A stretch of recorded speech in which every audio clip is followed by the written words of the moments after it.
ఎంత అందంగా రాశారో. నేను ఆదికాండము హోటల్కు నిర్గమకాండము రోడ్డులో వెళ్ళాను.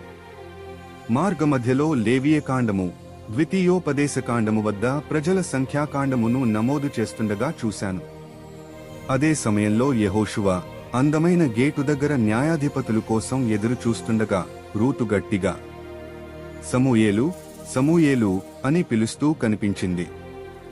ఒక దశలో మొదటి రాజులు మరియు రెండవ రాజులు, మొదటి దినవృత్తాంతములు మరియు రెండవ దినవృత్తాంతములు లోనివారు తమ సహోదరుడు యోబుకు వచ్చిన దురదృష్టం కారణంగా ఎజ్రా, నెహెమ్యా మరియు ఎస్తేరును కలవడానికి వస్తున్నారు. వారు కీర్తనలు పాడుతూ, పిల్లలకు సామెతలు బోధిస్తూ, ప్రసంగి మరియు పరమగీతము విషయాలను వివరించారు. ఈ కాలంలో యెషయా, యిర్మీయా యొక్క విలాపవాక్యములలో నిమగ్నమై ఉండగా అతని స్నేహితులు యెహెజ్కేలు మరియు దానియేలు కూడా అతనితో ఉన్నారు. ఆ సమయంలో ఆమోసు మరియు ఓబద్యా అక్కడ లేరు. 3 రోజుల తరువాత హోషేయ, యోవేలు, యోనాలు అదే నౌకలో మీకా మరియు నహుముతో కలిసి యెరూషలేముకు ప్రయాణించారు. తరువాత హబక్కూకు జెఫన్యాను కలిశాడు. అతడు అతనిని హగ్గయికి పరిచయం చేశాడు. అతడు జెకర్యాకు స్నేహితుడు, అతని బంధువు మలాకి. ఆ తరువాత మత్తయి, మార్కు, లూకా మరియు యోహానులు రోమీయులకు పత్రికలోని అపోస్తలుల కార్యములలో పాల్గొన్నారు.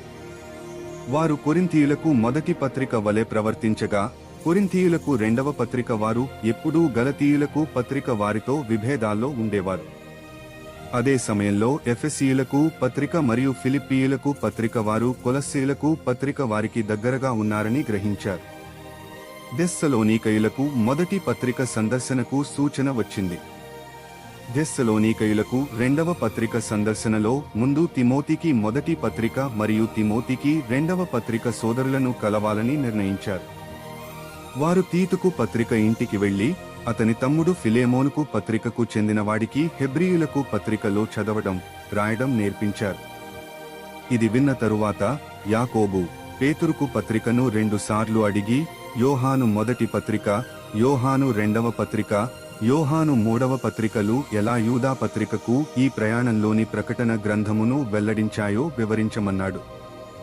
ఇది ఒంటరిగా ఆస్వాదించకండి, మీ క్రైస్తవ సోదర సోదరీమణులకు పంపించండి.